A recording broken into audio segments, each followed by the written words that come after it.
It's the Worldwide Sports Radio Network. You are now about to witness the strength of street knowledge. Field!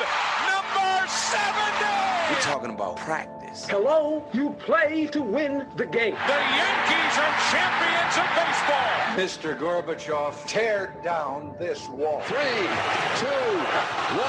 happy 2000! No time on the clock, and the Patriots have won Super Bowl 36. Jordan open, Chicago with the lead.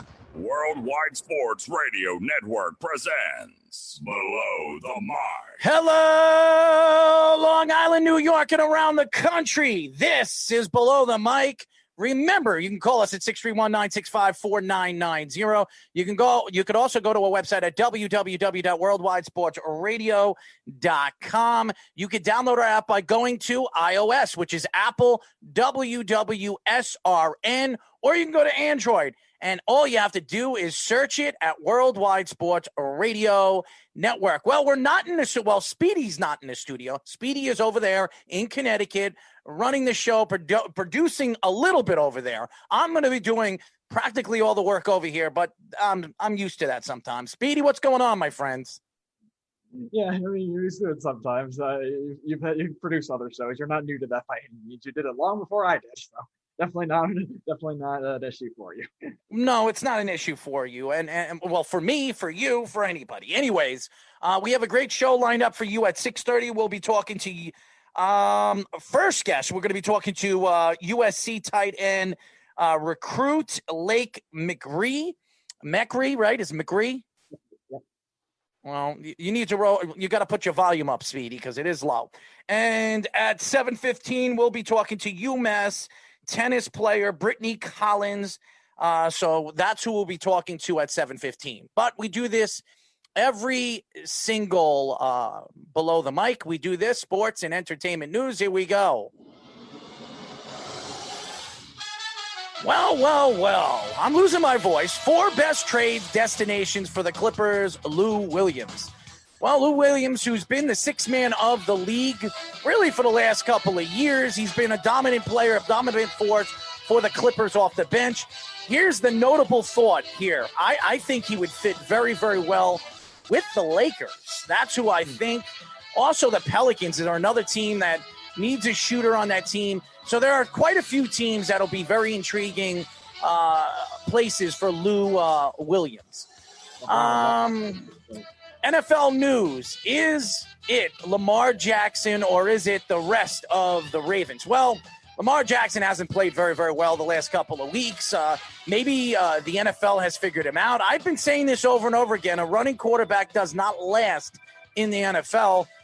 The question is, when you think of the big story and really the big edge here, is the Ravens going to move forward and make the playoffs? That's going to be the question. They have not looked good the last 4 weeks.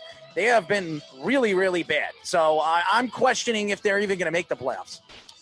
Broncos have not discussed Garrett Bowles' extension. A lot of teams aren't going to be talking extensions until the end of the season, so I'm not surprised about that. Tension between Tom Brady and Bruce Arians might be real. Now, I know there's stories coming out of Tampa that they're not getting along. I just think this is a press thing. I'm questioning what the press is trying to do with this Tampa Bay Buccaneer team. But the question is, if it is true, how is this team going to move forward if the coach and Tom Brady are not getting along? Go ahead, Speedy.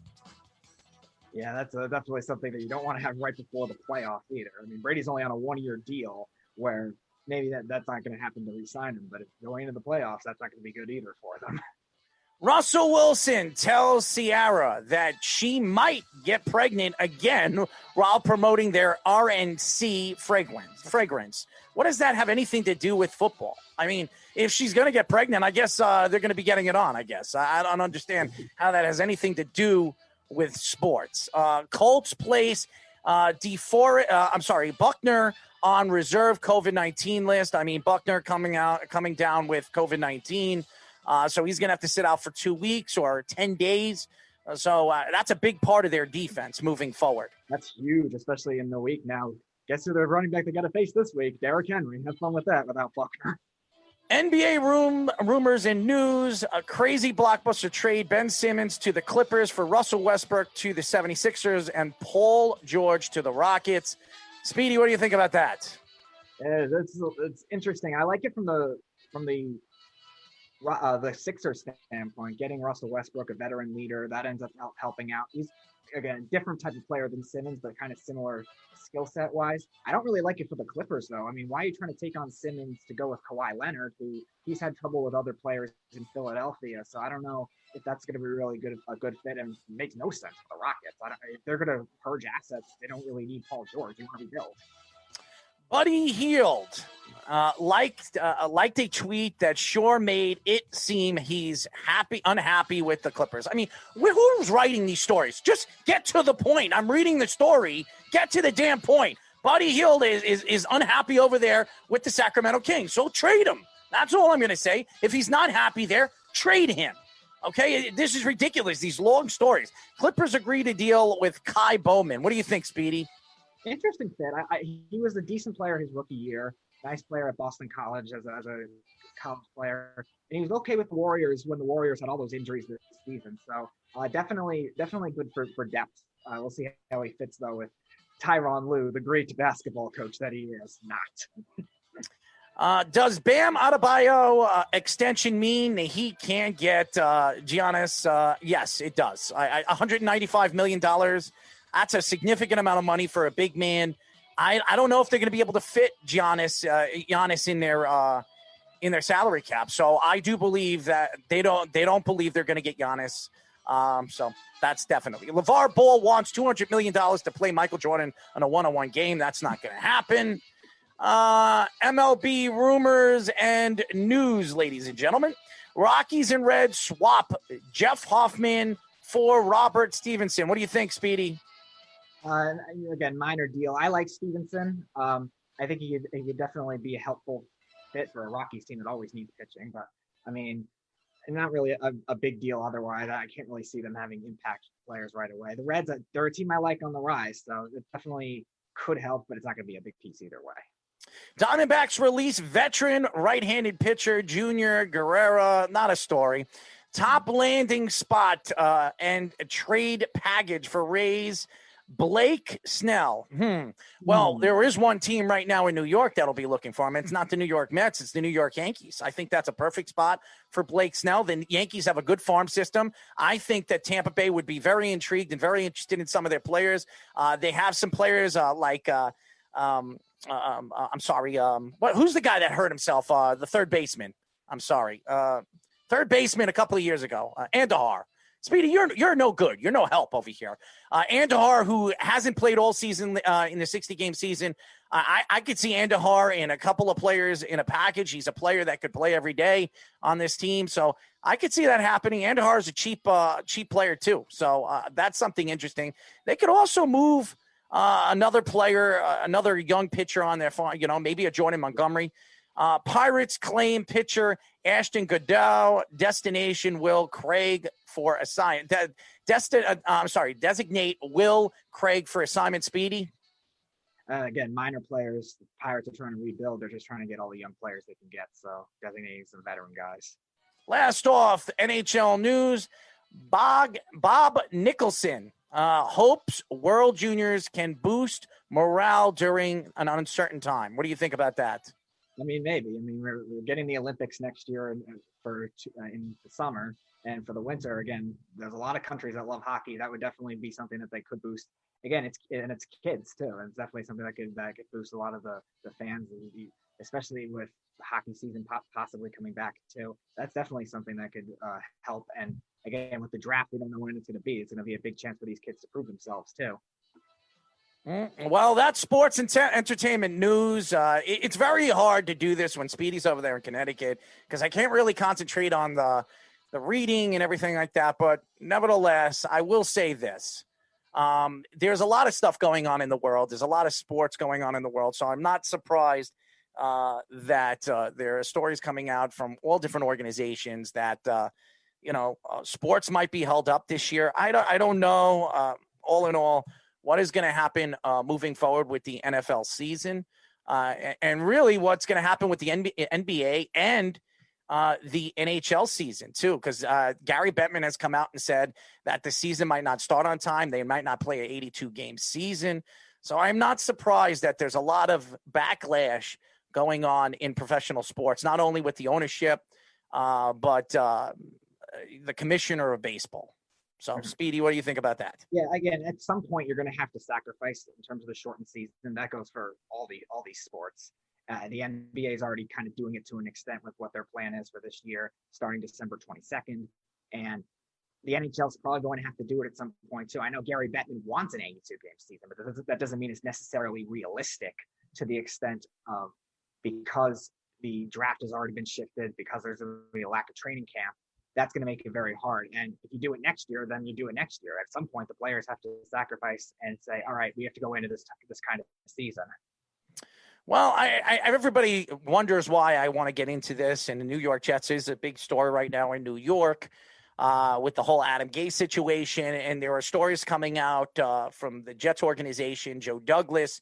Obviously, Joe Douglas is not going to come out and say that he's looking at other coaches, but there is a coach that has his eye in his radar, and that's Northwestern Fitzgerald. Now, I don't know much about him. I really don't. I know he's been over there in Northwestern. He played for Northwestern in college. He's been the coach there for a while. He's been a very successful coach in Northwestern.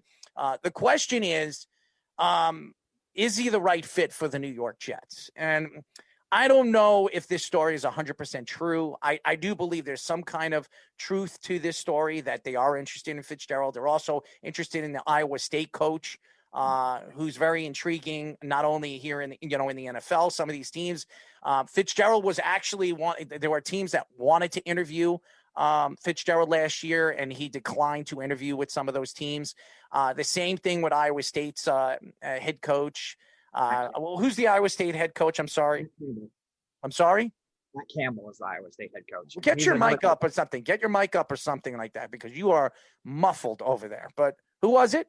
Matt Campbell is the Iowa State head coach. Well, it's your internet, so unfortunately, your internet's not that good. But Matt Campbell is a guy that the Jets are also interested in. Now, the question to a lot of Jet fans is, do you bring in a coach that has coached in the NFL, has been a coach in the NFL, like a Jim Harbaugh, or maybe Caldwell, or Eric Bieniemy, who's an offensive coordinator? A lot of people think could be the next big head coach in the NFL, being that he's been under Andy Reid for the last 5-6 years. That's something that is definitely interesting. I know O'Brien, who was fired by the Texans, is going to be looking for an offensive coordinator job. I don't think a head coaching job, but I think he's definitely a guy that the Jets could look at as an offensive coordinator moving forward in the offseason, whoever they bring in. I don't believe the Jets are going to bring in a defensive coordinator as a head coach. They've gone that route over the years with the Herm Edwards, the Eric Manginis, the Rex Ryans. It didn't work out. Even Todd Bowles. So it hasn't worked out. It hasn't worked out with an offensive coordinator over there right now in Adam Gase either. So to me, when you look at the big picture with the New York Jets, it's kind of iffy where the Jets are going to go in the offseason as a head coach. I know a lot of people think that Adam Gase is going to keep his job. He's not keeping his job. He's not. I don't care what anybody thinks right now. In the big picture, the New York Jets do not want to keep Adam Gase there. Now, they're going to say, well, why haven't they fired Adam Gase? Who are they going to give the reins to? Greg Williams, that have thrown the organization and the head coach under the bus the last couple of weeks? I mean, they're not going to give it to a guy that's going to take shots at the organization and really the head coach that's running the team right now. So I think they're going to stick with Adam Gase until the end of the season. Black Monday is right around the corner. I do believe Adam Gase will be fired right after week 17. I do believe that after the Patriots game, win or lose, Adam Gase, you're going to hear stories coming out of the Jets that they are going to let go of Adam Gase. But go ahead. I think the Jets, regardless of who their quarterback is, they have to go for an offensive coach. And we've said it all the time. Bieniemy is the best one. I think definitely the most deserving of that position, no matter who the quarterback is. whether it's Fields, whether it's Lawrence, whether they try to hang on to Sam Darnold, that's going to be the guy to look for. And again, that's the trend of the game too. We don't see a lot of defensive coaches getting hired now. And outside of Atlanta, I don't think you're going to see any other teams hire defensive coaches because it's just not the trend. And you're right. Definitely a lot of those college coaches could be in the mix. Matt Campbell is definitely interesting because he's been up for interviews for NFL jobs for the last 3 years too, kind of like what Kingsbury was for a while too. And then Kingsbury obviously got Arizona's job. So Campbell's another one that's highly touted. I was telling this to Josh yesterday. I'm still not crazy about Fitzgerald. He's a decent offensive mind, and he's had Northwestern ranked at times. They're number 8 right now, but still not a guy that I think is. No, but here's the problem with you, Speedy. The problem with you, and I say this all the time. You're looking at where he is coaching. It doesn't matter where he's coaching because we've seen coaches come from really small divisions, really small leagues, and have been successful in the NFL, have been successful in the NHL, the NBA. We've seen this before. I don't know why you're looking at, well, he comes from Northwestern. He comes from an easy division, a division that nobody even talks about. It's a D1 division, okay? It's not a huge D1 division. They don't win a national title game, but how many national title champion coaches have come to the NFL and become successful? The answer is not many. Not many. No, I'm not even judging like that. Yes, you did. Yes, you did. I saw your texts when you were texting Josh. I was on the phone with him. I saw what you said. Look at the division he's in. He's not in a major conference. That has nothing to do with the coaching. That has nothing to do with coaching, Speedy. So you can go and make your arguments to whatever you said. I saw what you wrote. And it's wrong. It's completely wrong because it doesn't matter where Fitzgerald's coming from. It doesn't matter where Campbell is coming from. It doesn't matter if it's Jim Harbaugh. Just because Jim Harbaugh is coaching for Michigan, he's a better pick than Fitzgerald. That's wrong. That is absolutely wrong. Jim Harbaugh's also had success though in the NFL though too. So what does that have anything to do with Fitzgerald? Because Fitzgerald's never had success because he never wanted to coach an NFL team. He's had opportunities. He's had opportunities to interview for positions. He's decided not to. Now, he has the opportunity to possibly interview for the Jets. Why not bring in a guy that has no background in the NFL? He has had success in college football, and maybe bring in a guy that nobody would have expected, and maybe be successful. Did anybody think Joe Judge was going to be a success story for the New York Giants? So far, so good. I mean, you could say whatever you want, and I'm one of those guys that'll take back everything I said about Joe Judge. He has been a lightning rod for the New York Giants, an absolute lightning rod for the New York Giants. So anybody that thinks that a Fitzgerald or a Campbell or anybody, you could bring him from a Pee-wee league, okay?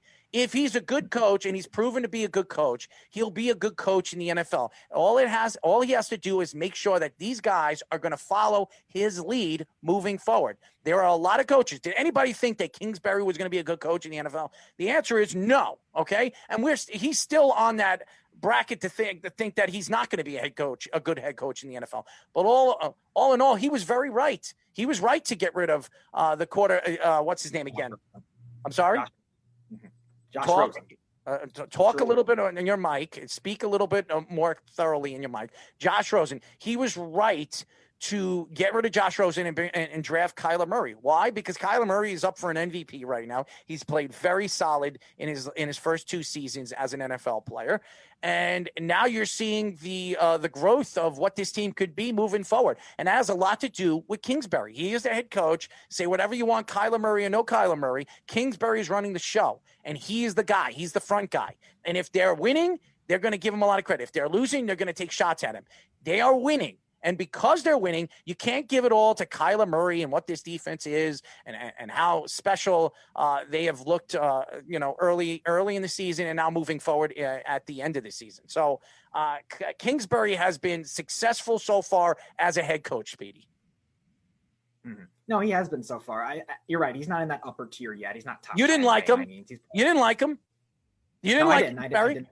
All right. And a lot of guys that you didn't like, Speedy, were not successful. And a lot of guys that you didn't like were successful, and a lot of guys that you did like were not successful in the NFL.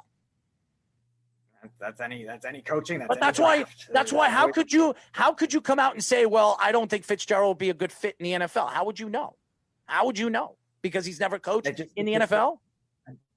Yeah, I'm just saying. I think in terms of the Big Ten coaching style, there's a big difference between that. Doesn't matter.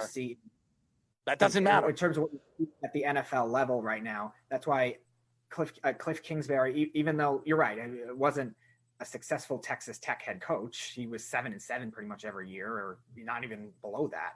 But his offensive style, that kind of Big 12 style, is transitioning into the NFL. That's why somebody like Lincoln Riley, even though I don't like him, he's getting a lot of hype because of that Oklahoma style offense. All these Oklahoma quarterbacks are coming in. That kind of thing makes a difference. The Big 10 plays football differently, and even though they're a far better conference than the Big 12, some of those guys just haven't transitioned in the NFL, obviously outside of Harbaugh. But remember, Harbaugh was hired from Stanford in the Pac-12, where we've seen that kind of success rate a lot more. Pete Carroll from USC, same kind of thing. I think it makes a lot of sense to bring in a guy that nobody expects. The reason why is I think Joe Douglas needs to really dig deep on finding the future head coach of this team. It hasn't worked year in and year out. The Jets have had, I think the number is 14 coaches in the last 20 years. Knowing that you have 14 coaches in the last 20 years, you had Rex Ryan for 5 years. The rest, I mean, Eric Mangini was there for 2. Herm Edwards was there for about 4. I mean, the Jets have not been successful with the coaching with the organization. So I think looking at the big picture, and at the end of the season, when Adam Gase gets fired, Joe Douglas has to do his due diligently. And he's got to go out there and interview Fitzgerald, Campbell, Harbaugh, whoever you can get your hands on, and choose the guy that fits the direction of where this team is going to go in the future. I think it's a big spot for right now. The New York Jets, say whatever you want about the organization and who's running the organization and who owns the organization. The Jets are a hot spot to go to. And the reason why is they have the number 1 pick. That right now they have the number 1 pick in the draft, which could be Trevor Lawrence. Even if they fall to number 2, it could be Justin Fields. And they have a ton of draft stock moving forward with the Jamal Adams trade and possibly trading Sam Darnold for a first or a second round draft pick to really extend the early rounds where they can get a top talent in early in the round. So you're looking at the big picture for the New York Jets. The Jets are in a good spot, and they have a huge amount of money that they could spend in the offseason to bring in Allen Robinson to help them out in the wide receiver position, some offensive line talent, help, or some defensive line help moving forward. So the Jets are set up really, really good moving forward. Pass rushers, I think, definitely, especially what you saw in this last market with Everson Griffin having trouble getting a contract, Jadeveon Clowney having trouble getting a contract, Vic Beasley, guys like that. You're seeing that they're valuing based on recent success rather than actual talent. But the Jets, if they stockpile a bunch of those types of guys, could end up forming a better pass rush, or at least a competent enough pass rush to go with the rest of their defense too. And I think that's going to be an area outside of Robinson, because you're absolutely right. That should be target number 1. But pass rush after that, I think, will be where they focus on. Allen Robinson will be their number 1 target. I promise you guys. Everybody thinks I'm crazy. I mean, a lot of people are going to be looking for Allen Robinson because he's a top wide receiver in the league. He's a very talented kid. He's still fairly young. He's 27 years old. I think he's got at least 4 years of good football left if he can stay healthy. Julio Jones might be available this offseason in a trade where you could probably get him for a 4th or 5th round draft pick from Atlanta. Atlanta's going to be rebuilding now with a new head coach. So there's a lot of opportunity for the Jets to add that second tier or first tier wide receiver to help out Denzel Mims and Jamison Crowder moving forward with possibly a rookie quarterback. So the Jets are in good shape. When we come back, ladies and gentlemen, we will get into, when we come back, we're going to have a special guest. But later in the show, we're going to get into some New York Knicks conversation. Who are the Knicks going to be going after? I mean, John Wall is a name that is slowly but surely starting to sneak out there where the Knicks can make a move for the Washington guard, or Russell Westbrook. So there's a lot of talk that these two guys could be a New York Knick in the very near future. When we come back, we have a very special guest. We're going to be talking to USC recruit tight end Lake McRee here on Below the Mic. It's the Worldwide Sports Radio Network.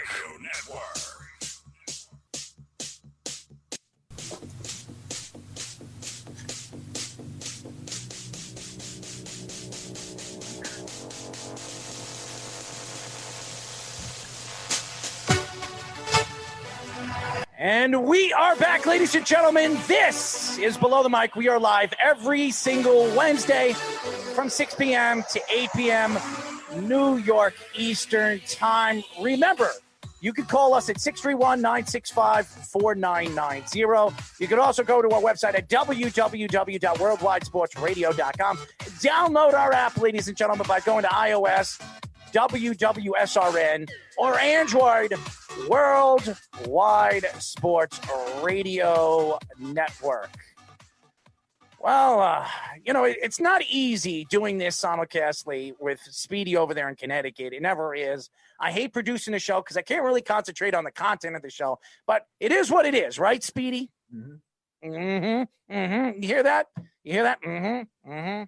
Well, anyways, it's a great show, and I'm very excited to get this guy on. I actually grew up watching USC play.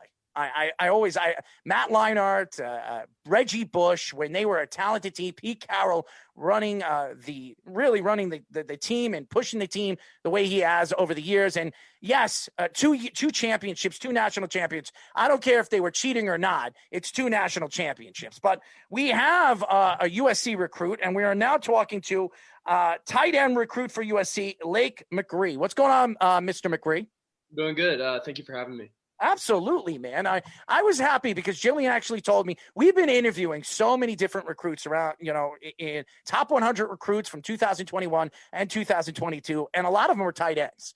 And it's amazing, hearing the sizes of some of these guys. Some of them are 6'8", 6'7", 6'6", 230 pounds, could run a 40 and 4'7", 4'8". It's ridiculous. So my question for you first is, how are you and your family doing with this pandemic? We're doing good. I mean, it almost feels like it's reality at this point with how long it's been going on, but we're hanging on and staying safe.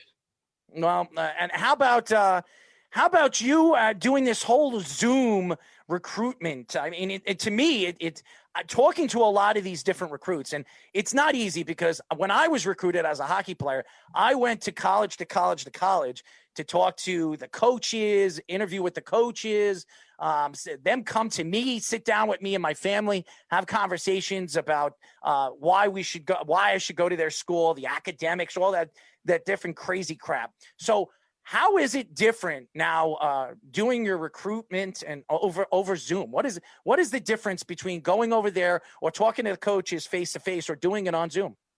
Well, I mean, I think the most obvious one is you can't see the campus firsthand if you've never been there. So they kind of just have to show you everything virtually. I've been on many virtual tours this past couple of months before I ended up making my decision. So I think that's really a big one is you don't get to see the facilities. You don't get to see kind of where it is, what's around it, and kind of the entire environment. So I think that was something that really affected me and made my decision a little bit harder. But you also don't know how much the coaches are really into you, and you can really tell in person by their body language and how many coaches are really trying to come up and introduce themselves to you and how much you actually mean to them. So those are 2 things that you have to look over because of all the Zoom stuff, because it's a whole nother world. Was there anything specific about Coach Clay Helton that really swayed you to pick USC over some of the other schools you were recruited by, including Texas, including Alabama, Arizona State, or some of the other ones too? Was there anything specific with Helton? Yeah, I mean, it's not just Coach Helton. I mean, with such a big decision, there's so many moving factors like location, education, and then just the football program. So, I mean, I feel like the coaching staff at USC really took their time. They would get me on a Zoom call 2 or 3 times a week and just break down film, how I'd fit in the offense and how the offense really worked. And that was actually really helpful for me to see, because I could see it was really similar to the Lake Travis style of offense, which is where I go to high school now. So that was really cool for me to see. So it was Coach Helton and their entire coaching staff just really making it easy for me. As you guys know, we are talking to USC tight end recruit Lake McRee.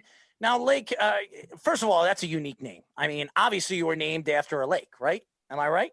I don't really know where that name came from, but my dad was a pretty big water skier, so I'm sure that had something to do with it. Was he a professional water skier?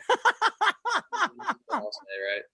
I don't know what a professional water skier is, so I have water skied before. It is actually really, really fun, by the way. Oh yeah, it's a blast. Absolutely. So, Blake, the tight end position is really transformed into a wide receiver position.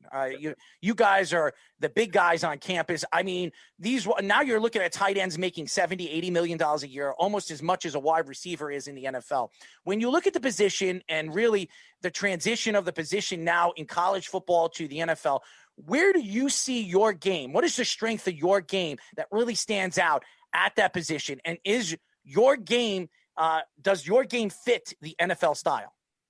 Well, I think my game, what my strengths are is being as big as I am, around like 6'5", 225. I can run routes pretty well. So I've been working out with a receiver coach to train me as a receiver, and then I can also block very well. So I think that's my strength, is you can kind of put me anywhere on the field and I'll have success there. And I mean, I do try to model my game after, like, let's say Travis Kelce, George Kittle, those type of guys. So I know I have the potential to have the NFL body type, but I definitely need to fill out a little more and put a little more weight on me. I can help you with that. You know that? I can help you with that. Actually, I'm serious. I work out. I was a semi-pro athlete growing up playing hockey. I was going to be a professional hockey player before I hurt my knee. And after I hurt my knee, and I was deep into the gym, not only boxing and mixed martial arts, I really got deep into the gym. I gained like 70 pounds of and most of it is muscle, believe it or not. When I graduated from high school, I was 125 pounds, Lake. I was a thin rail. I was a fast hockey player. I could play any position. And when I was getting recruited, I was getting recruited by New Hampshire. I was recruited by Maine and Niagara. I chose Niagara because I was going to be redshirted on both those teams, because usually you don't play until your second year in college hockey. Right. So it was really, really hard, because if I put on a little bit more size, I think I probably would have went to play junior hockey 1 year, and then I probably would have went in the NHL draft. So the size of you kids, I mean, it's unbelievable. The athletic ability, some of you kids coming out from college, being that you're 6'5", 225 pounds, you run like a cheetah, you jump like a kangaroo. I don't know. I mean, it's unbelievable, the athletic ability you kids have. So what is your strength? I mean, everybody's got a strength. Are you good at running routes? You said you're good at running routes. Do you have great hands? Are you fast? Are you a good blocker? Or are you good at all those things? And really, you're that next breed of tight end that's going to be going to the NCAA or college football. Yeah, I mean, I feel like I have to be. I'm pretty confident, so I think I'm good at all those things. But if there's something that stood out, I think I can jump pretty high, because I always played basketball, so working on your vertical was pretty crucial, and I always loved dunking, so I always tried to work on anything that would make my vertical higher. So I think that's something that really stands out. A white guy that can dunk, ladies and gentlemen. What? I mean, seriously, how many NBA players that are white that can dunk? Not many. So we got one over here. So if football doesn't work out for you, maybe the NBA will. I don't know. I don't know if I'm actually good at basketball. I'm just maybe see me in the dunk contest, but that's about it. You're going to a good school with a good basketball program. Yeah, that's true. And it just went number 6 overall too for the Atlanta Hawks. That's true. Mm-hmm.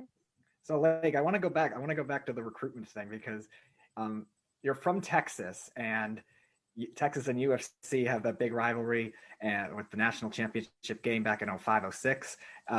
Was there any like strange reactions to family and friends that maybe are Texas Longhorns fans, and were they kind of annoyed that you made that decision over choosing Texas or even choosing Alabama or something like that? No, I mean, I was originally committed to Texas, as y'all probably know, but I think, I mean, I still have all love for Texas. Texas has been one of my favorite schools growing up, and it's always a school I've looked up to because, hometown college. That's the goal right there. But yeah, I mean, stepping back from that commitment definitely wasn't an overnight thing. It was multiple months talking with my parents, talking with my coaches, and just getting advice from people that had gone through something like this. So I definitely say that they weren't annoyed, and as someone who like really looked into it and saw what I would have got at Texas, I could have I would have done better in other programs. So no, I really don't feel like any of my friends or family was annoyed by the decision, and I hope I have no bad blood with any of the Texas fans, because I got all love for them. So Oh, stop it. You're going to USC. You have a better chance to succeed in USC. The Texas Longhorns haven't done anything in forever. Let's be honest. I know you're a Longhorn fan, but they haven't done anything. I mean, USC, at least, they've played in national title games recently.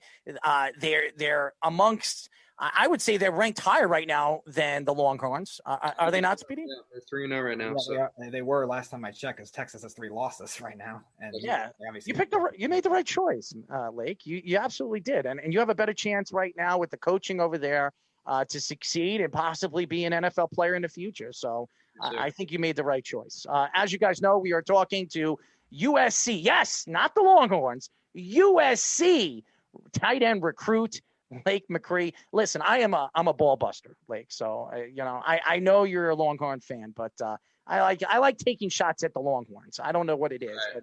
but I know Texas. They have the best high school programs in the country. All the great players come from Texas. They really do. It's Texas. Over here on the East Coast, it's usually Florida or New Jersey. On the West Coast, they're in weird things, like weird places like Oklahoma and Oregon. They're not in California, and not a lot of good football players come from California. I don't know what it is. They're mainly basketball players that come from California. Then they do a football players. It's a big state, but it doesn't make any sense. So let me ask you this question.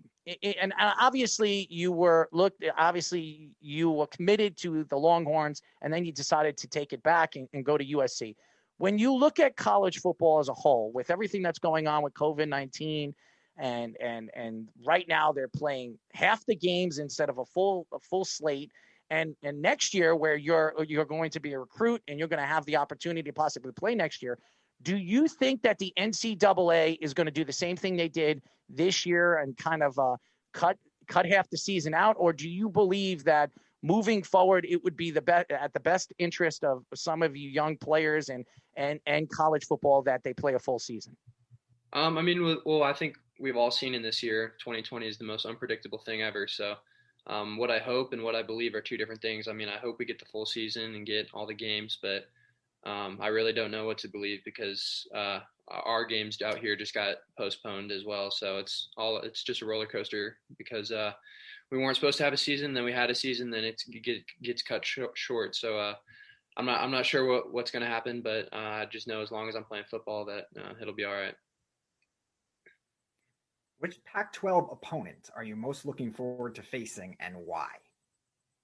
I'd say when I get out there, UCLA, because there's a rivalry between those two being so close and both in California. So I think that game's always hyped up, and that'll be a really fun one to play in. Well, you're going to be playing a good friend of ours. Yes, we interviewed him, top recruit, Mr. Devin, right, Speedy? He's going to be playing him. He wants to play Devin. So you're going to have the opportunity. He might be guarding you, man. He might be taking you on the field. Oh, yeah? Yeah. You know Devin? What's his last name? Kirkwood. I don't think I know him, but is he? He's going to UCLA, I'm guessing. He was the top 15 recruit this year. He will be playing next year with you. He was the top corner recruit coming out of your class. Okay, yeah. Nice kid, man. Very funny, and he does talk a lot. So I can only imagine what he's going to do to you. I'll look out for him. Devin, I'm just kidding, man. As you know. As you know, we are talking to USC tight end recruit Lake McRee. Now, Lake, I see that you're a Kobe Bryant fan. Okay, I see the jersey on the wall. I know, it was a lot of stuff that happened this year. A lot of sad things that have happened. It's been probably the worst year for professional sports and really the world. I mean, everything that's going on, it's been absolutely crazy. When you heard Kobe Bryant's death, where were you and how did you mourn it? I was actually in San Antonio, which is a city out here in Texas. I was out here with my girlfriend and her family, and we were shopping. And my friend called me, and he said that Kobe died, because Kobe was both our favorite players. And I was like, I immediately thought he was kidding. I was like, whatever. And I looked it up, and I saw that it was actually true. So, I didn't really know what to do. It took a while for it to actually hit me that he was gone, because it just didn't feel real. It didn't feel real for a while. So I was really saddened by that. And yeah, it was hard. Do you have a favorite moment for Kobe Bryant in his playing career, or even just as a person? Well, I think I can't really say his 81-point game because I wasn't I didn't really know what basketball was and when that happened. So I have to say his last game because I actually got to watch that and witness that and how good that was. So. Well, you do realize that the team that he played, who did he play the last game? Was it the Nuggets? The Jazz. The Jazz, I'm sorry. It was the Jazz. So you do realize that Jazz practically let him shoot anywhere he wanted on the court. 60 points is 60 points. He shot like 50 times. Yeah. Oh, my God.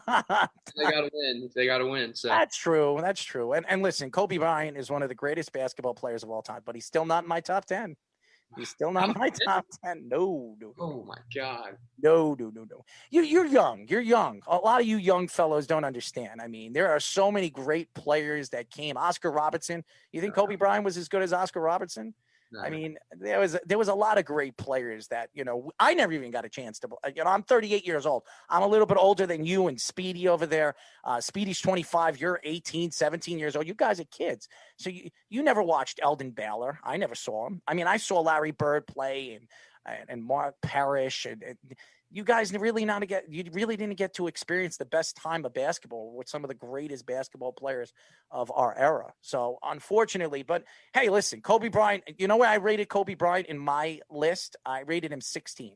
That's where I rated him. Yeah, that's pretty disrespectful. No, it's not. I mean, Kobe Bryant averaged 24 points a game. Okay, 24 points a game. He averaged, I think, if I'm not mistaken, 7 rebounds or 6 rebounds, 6.4 rebounds a game, and about 4 assists. Okay, if you want to compare and contrast his numbers to an NBA player right now that is a borderline Hall of Famer, that's Carmelo Anthony. Those are the same numbers that Carmelo Anthony has. Now, Carmelo Anthony hasn't won. He hasn't won a championship. But you can compare Carmelo Anthony's numbers to Kobe Bryant's. Now, I'm not saying he's Kobe Bryant. I'm not comparing Carmelo Anthony to Kobe Bryant. But that's what I'm saying. When you're looking at some of the players, basketball is completely different now in this era, which has become a more offensive era with Steph Curry shooting those threes and Klay Thompson shooting. It's completely different. So I respect Kobe Bryant. I think Kobe Bryant was one of the greatest athletes of the last 10, 15 years. I just don't think in the way I look at some of these players in NBA history, I don't put Kobe Bryant in my top 10. I just don't. Shaquille O'Neal changed the game. He did. He changed the game. He was the diesel. He changed the game. He was a big man that could dominate the paint the way he did. You're going to tell me that Kobe Bryant was a better player than Shaquille O'Neal at the top of his game? I think Kobe's better, yeah. Of course you do. You're a Kobe fan. I'm not going to take a shot at it. You're a Kobe fan. A lot of Kobe fans take shots at me and say, I don't know what the hell I'm talking about, but it's the truth. If you can compare and contrast the numbers and you look at some of the numbers, even the guys that are in the NBA right now, you can look at some of the guys that are right now playing. Klay Thompson, I mean, he has almost similar numbers. Is he better than Kobe Bryant? I wouldn't say he is, but Klay Thompson's looked at as one of the best players in the league. So that's all I'm saying. As you guys... I'm sorry? Before we get to that later, we actually had a guest a couple months ago, Ty Felton, and he was talking about Kobe Bryant at the end of his interview, and then his mother actually came in. Oh, yes. She's a Kobe fan too, and her and Errol had a pretty interesting discussion with that. She wanted to kill me. She wanted to choke me, but that's all right. I mean, listen, I just because I don't put Kobe in my top 10 doesn't mean that I don't think Kobe was a great player. I put him at 16. That's high in my book. I mean, you should see the players I put in front of him. Some of the greatest of all time. Guys that you probably never even heard of, Lake. So, again, unfortunately, some of you young guys you never really watched or you never really done the background of where the NBA came from and some of these players that we've, that slowly but surely, the Wilt Chamberlains, the Oscar Robertsons, the Bill Russells, all those guys, you can't tell me that Kobe Bryant was better than them. I mean, they completely revolutionized the game. But anyways, this is not about Kobe Bryant. This is about you. As you guys know, we're talking to USC tight end recruit Lake McRee. So, Lake, I know you talked to our social media manager, Jillian, and I know she told you we're going to ask you some silly questions. Okay. And I hope you're ready for this. I'm ready. All right. So all the recruits answer these to a T. After we ask you these 3 questions, you have the opportunity to ask us any question you want. You got 3 questions you can ask any one of us or both of us. Are you ready? Yes. Okay. First question. Boxers or briefs, and why? Is briefs like the compression ones? Yeah, you could say that. The compressions around your legs. Yeah, it gives you a little breathing room. I never wear boxers. Oh, well, you're smart. You're a really smart guy. You know, it's funny. I talk to all you young guys, and when we were kids, when we wore our cups, the way it was set up, you had to wear it over your boxers, or you just wear it butt ass naked, and it was the worst. It was worse. Now you guys have boxer briefs shaped as jock straps that you can put the cups inside your jock strap. It's awesome. I mean, come on, man. The tighter around your leg. I'm sorry. The more it hangs, the worse it is, especially as football players. I mean, come on, man. It's like a speed bag, a boxing speed bag. You know what I mean? Speedy, you know all about that, right? Sure, we'll go with that. All right. Question number 2. Your favorite snack to eat before a game, and why? I have to go with trail mix. I just like the taste of it, and it's not horrible for you. It's actually pretty good for you. Mm-hmm. So yeah, I'm gonna go with trail mix. Now, you like the ones with the M&Ms in them? Yeah, so it's not the healthiest type. It's got the chocolate and M&Ms, but Oh, I love them too, man. I used to eat them when I was a kid too. You know what it is, because your coach. I used to love Baby Ruths. So the funny story is, I used to hide my Baby Ruths in the back of my hockey socks. And before, if I needed a sugar rush, I don't like Gatorade at the time. I didn't like Gatorade or Powerade. I just drank water. So I would sit in the bench and I would hide myself in the corner and I would start eating a Baby Ruth. I was doing a Mark Sanchez in that time, eating a hot dog on the sidelines. I ate a Baby Ruth. Okay. In the game. It was very embarrassing. And one time I accidentally, I didn't finish it, and I wanted to hide it from my coach, so it stuck to the inner part of my sock. Oh. And during the game, all the peanuts came out from the sock onto the ice. It was very interesting. I was very surprised that my coach didn't see that, but first of all, I couldn't get it off my hockey socks, so I had to throw the hockey socks out. So just a long story of Baby Ruth and my Baby Ruth story. So there you go. Question 3. Blondes or brunettes, and why? I know you got a girlfriend. Yeah, so I got to say blondes. Oh, you got to say blondes. I feel like I would. What's your girlfriend's name, by the way? Her name is Carly, and I feel like I'd be in trouble if I didn't say blondes. So. All right. How long you been with Carly? Over a year. I say like a year and 2 months or something like that. Really? Where is she planning to go to school? She's undecided right now, so she doesn't really know. And you live in Texas, so do you think that she would go all the way to California to be closer to you, or? I'm not sure. I just I hope that she just does what's best for her. So. Oh, you're a good boyfriend. I like this. Oh, yeah, all right. Now, you hear that, Carly? You got a good man. Speedy, we're trying to get Speedy a girl. I don't know. It's taken a while. But one of these days we'll find somebody. Right, Speedy? No. I don't have as much to choose from as what Lake's gonna have at USC. Oh, he has a girlfriend. No, he's got a girlfriend. He's not. And you can't say anything on live radio. He'll get himself. Not encouraging it. I know you have a girlfriend. Why would you do that, Speedy? Why would you do that to this kid? I mean, he's got a beautiful girlfriend, and he doesn't want to throw himself under the bus. There's Thanksgiving tomorrow. He's going to spend some time with her. Could you imagine him tell you that he's got all these beautiful? By the way, I've seen some of the USC girls. They're beautiful. I've been to USC, by the way. I'm not trying to get you in trouble. I'm just telling you the truth, Blake. That's a real awkward Thanksgiving now. Thanks, guys. All right, so ask us whatever you want, Lake. How long have y'all been doing this for? I think that's my main question. I've been in this business for 10 years. I used to work at CBS as an executive producer in NBC. I've been on the radio for a very long time. After hurting my knee and my pro sports career was over, I decided that I wanted to do something that really brought sports together in one. And I love entertaining people. I've been all over the world as a DJ. So about 7-8 years ago, after I left NBC and CBS, I decided to start a radio station, and I started one of the popular digital sports radio shows in the country on Twitter. I was the number one and number two ranking for the first 2 years on Twitter. We were drawing about 40 to 50,000 fans, and then we decided to spread the wealth and build a network. It took a while to figure things out and building numbers, but all in all, that's how it started. Speedy he graduated from Connecticut, reached out to me a million times, Lake, before I answered him, and he said he wanted to come and work for me, and he's been working with me ever since. Right now, he's in Connecticut with his family for Thanksgiving. It's terrible. I'm producing and doing all the work over here, so I want to smack Speedy when he gets back here. So there you go. Speedy, how long you been doing it? You would want to smack me anyway, just because you like it. Damn right I do. Yeah, I've been here with this station since August of 2017. I actually came in, like Errol was saying, I did a kind of an air test thing in July of that year. So I've been. It was terrible, Lake. Terrible, absolutely terrible. But you know what? That's why I'm still here. I'm stuck here.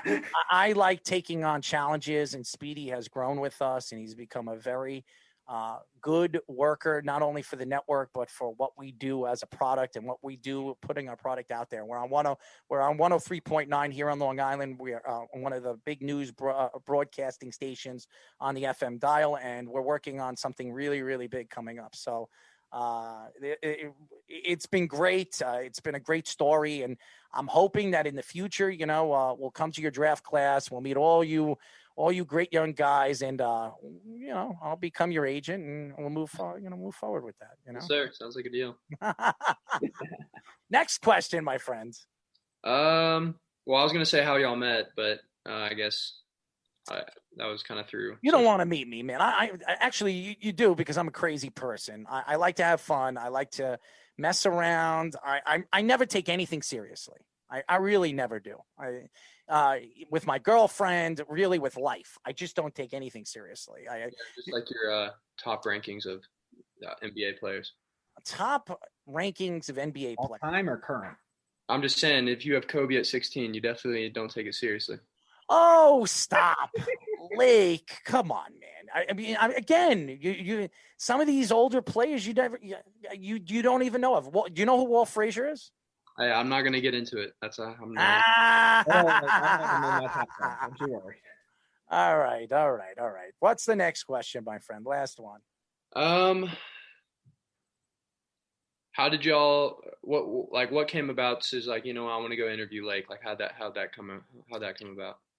That's a good question. When I brought in our social media managers and Ricky and Jillian, I told them to reach out to some of the recruits. We've interviewed NFL players and NHL players and NBA players. I've interviewed, you name the athlete or entertainer, musician, I've interviewed them. I've been around them. I've been in the music industry for over 25 years. I mean, since I was a baby, since I was your age, I was in the music industry. And I also, in the sports industry, I've been around. I've interviewed the best athletes, but you recruits really, when interviewing you guys, it really changes my mind of the next athlete. I get to learn a little bit more about you guys. You guys are young. You've never done interviews like this. A lot of these professional athletes, they've done it thousands and thousands of times. So they're like robots by answering the question. You kids, you're not robots. You like to have fun. You like to answer the question in a different kind of way. So when I reached out to Jillian and Ricky, I said, go after the young guys, go after the recruits, the top recruits in the nation. I'd love to interview them. I think they have a lot to give to the world and some of the sports fans out there that would like to get to know them. So, okay. So, you're the next. You guys are the next big stars. When it comes to professional sports, and I love the fact, because I could say, I interviewed Lake McRee when he was going into college. He was a high school student, and then when I interview you when you go into the NFL, and I get to see you grow as a player. That's even more exciting to see what you were when we interviewed you in the beginning to now as a professional athlete. So yeah, that's pretty cool. I think it's really, really cool. And it gives you guys an outlook to what it's going to be like to interview with some of the best and the brightest broadcasters in the country. Yes, sir. So Which, you're talking to one of the greats. So that's all I'm going to say, Yeah. But anyways, before we let you go, why don't you tell the fans how they can find you on social media? You can follow me on social media. My Twitter is Lake_McRee, and then my Instagram is just Lake McRee, no caps or spaces. Are you following us, Mr. Lake? I'm not sure. I don't really check it that often, but I will follow you as soon as I leave this. Well, you should follow us, man. And you got to download our app. I mean, if you're a sports fan, are you a sports fan? I'm a big sports fan. Oh my God, Lake, what's wrong with you, man? I'll get on it. I mean, what do you have, an iOS or an Android? I got an iPhone. An iPhone. All right. So Speedy will send you the way to search. All you got to do is search us on the iPhone in the App Store, WWSRN, Worldwide Sports Radio Network, WWSRN. So perfect. Speedy will send it to you. I'd love for you to follow us, man. I want to continue. I want you to be a follower of us, and I would love to interview you when you play your first year next year on USC. See how you like the school. See how you like the growth of the team and where you see the team in the future. And I want you to be a fan of the show, so we can continue getting you on, and in the future maybe being invited and invited to your draft. Your draft class, and by the way, maybe be me being your agent. All right, yeah, for sure. I'll definitely follow y'all. You see that, Speedy? He's giggling. He doesn't believe that I can actually get him the best contract possible. No, you've said that to like 6 other recruits too. So you're trying to. I am a swift guy, man. When you put me in a room as a salesman, I can get you whatever you want, buddy. So just remember that. Anyways, definitely, we'd love to get you back on again if you're interested in coming back on with us. For sure. Yes, sir. Now, Kobe Bryant. All right. I'm going to give you. I'm going to help you out. I'll put Kobe Bryant 15. Okay. Does that make you happier? It really doesn't. I'm not going to lie. In my top 10. Don't worry, Lake. I'm on your side with that one. Oh, you see that? He kisses up to you guys. He kisses up to you. All right, Lake. So, but you're 6'5", 225 pounds. You're about 6 inches bigger than me. But I think I'm a little bit heavier than you. So I might have the edge on you on that one. So I don't know if that makes a difference, but maybe. Lake McRee, ladies and gentlemen, USC tight end recruit. Nice kid. Really, really nice kid. Gave us some good information about the tight end position, why he chose USC and decided not to go to the Longhorns. And you want to know something? I think he made the right choice. I really do, because I think USC has built tight ends over the years and built good offensive players.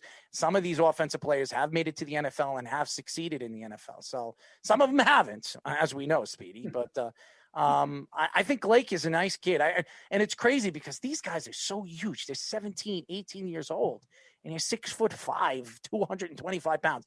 I mean, that kid is going to be, by the time he's 20 years old, 21 years old, he's going to be sick. If he doesn't grow 2 or 3 more inches, he's going to be like 6'6", 240 pounds of brute muscle, and he's going to be able to run a 40 and 4.7, 4.6. I mean, look at some of these tight ends. I mean, the Jets had Denzel Mims. Denzel Mims was 6'3".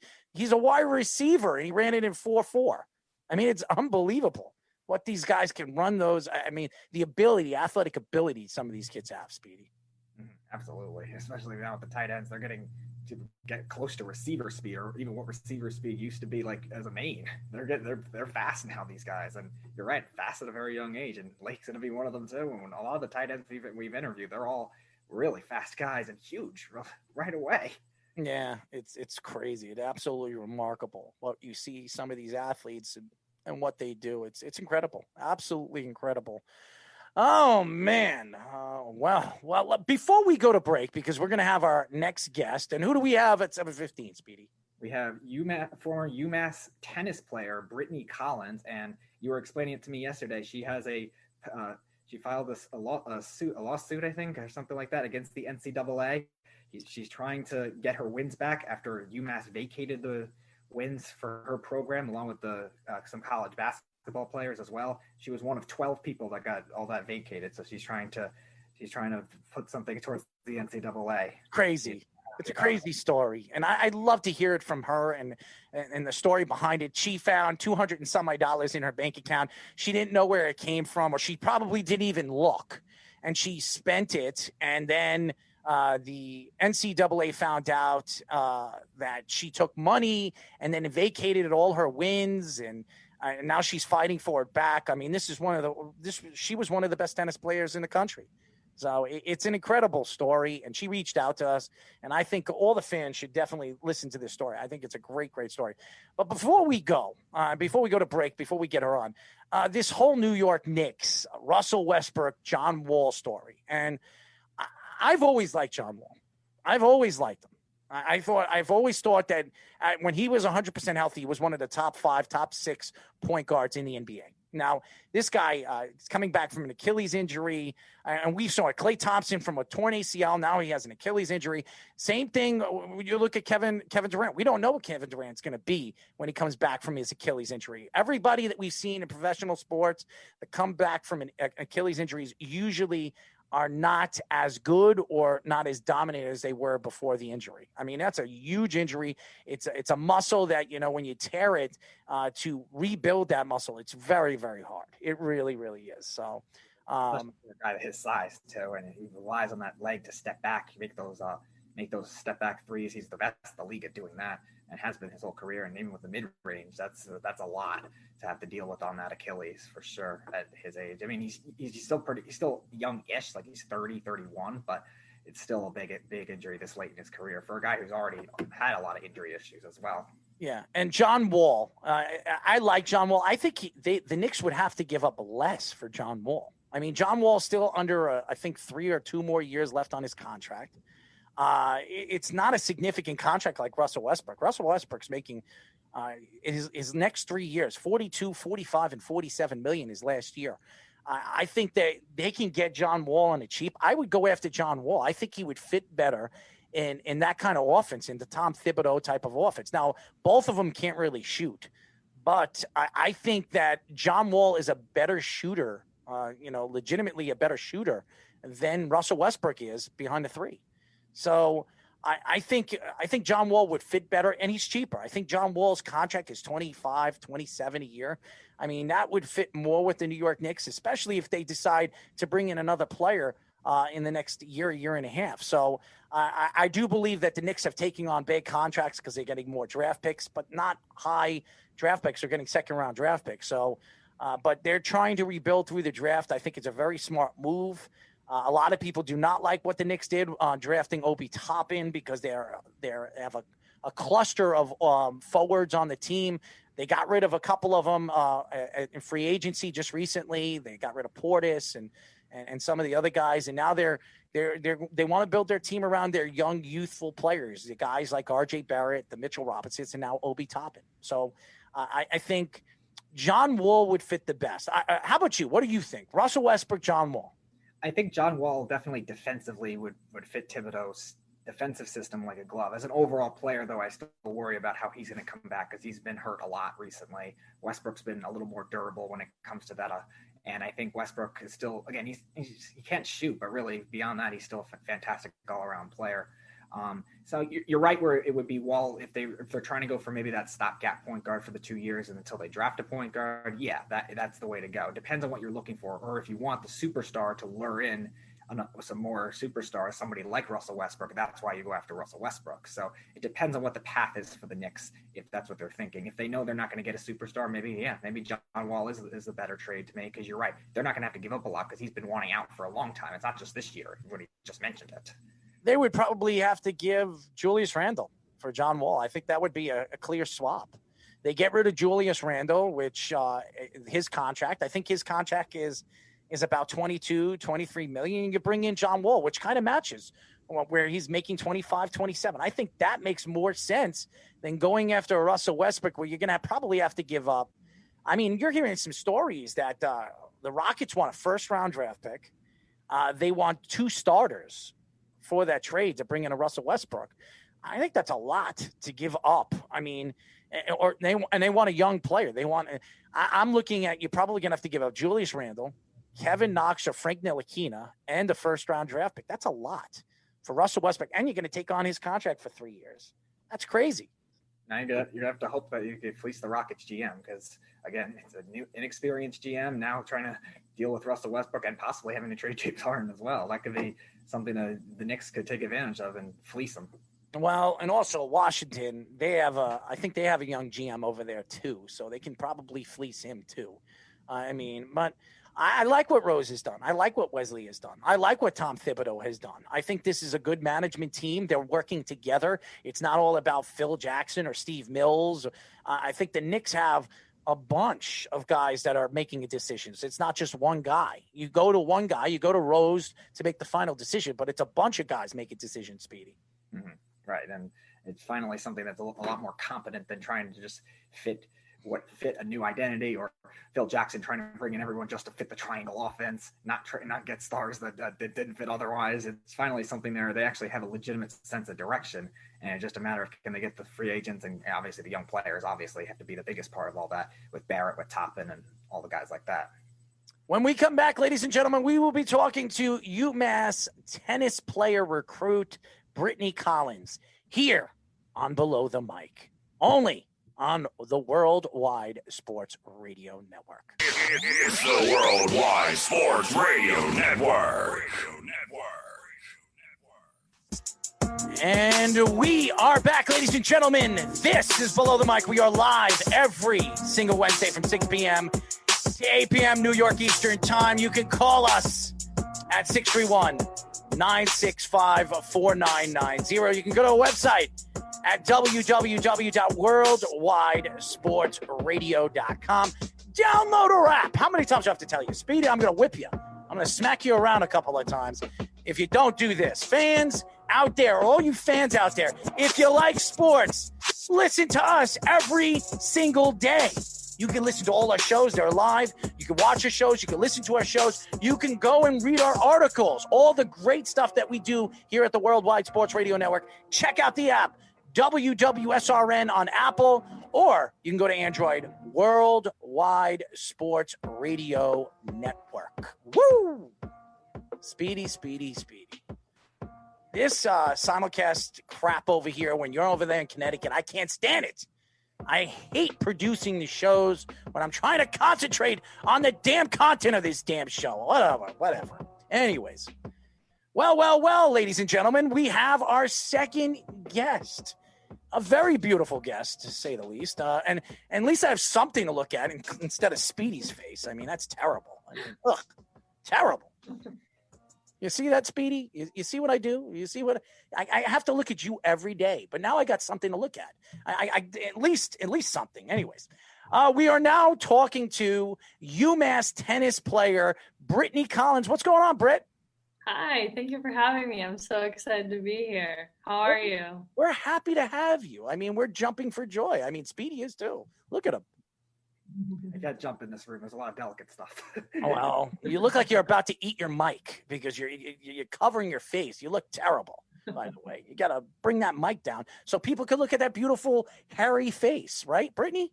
I am so small on my screen anyways. I'm blind. I hardly see you guys anyways. You see me. I'm here. Say hello.